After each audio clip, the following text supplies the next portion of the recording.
একজন পুরুষ তার সব থেকে পছন্দের নারীর সামনে সব থেকে বেশি পেশেন্স দেখায়, কাম কুল থাকে। আর নারী ঠিক উল্টোটা। একজন নারী তার সব থেকে পছন্দের পুরুষের সামনে সব থেকে বেশি ক্যাওস করে, চিল্লাপাল্লা করে, রাগ দেখায়, চেঁচামেচি করে। সিরিয়াসলি, আমিও সেম। একজন পুরুষের কাছে তার ভালোবাসা নারীটি তার সব থেকে বড় দুর্বলতা।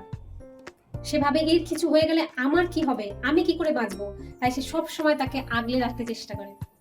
আর একজন নারীর কাছে তার সব থেকে প্রিয় পুরুষটি তার সব থেকে বড় শক্তি, তার সব থেকে বড় খুঁটি।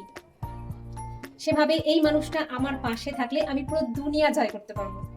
একজন পুরুষের কাছে তার ভালোবাসার নারীটি তার শান্তির জায়গা, আর একজন নারীর কাছে তার ভালোবাসার পুরুষটি তার নিরাপত্তা।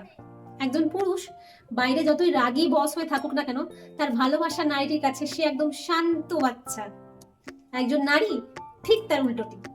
সে তার ভালোবাসার পুরুষের ওপর দিনরাত ছড়ি ঘুরিয়ে চলেছে, বসগিরি করে চলেছে। নারী আর পুরুষের সাইকোলজি পুরোটাই আলাদা। দুজনের ভালোবাসার প্রকাশ দুরকম, দুজনের ইমোশন দেখানোর ল্যাঙ্গুয়েজ দুরকম।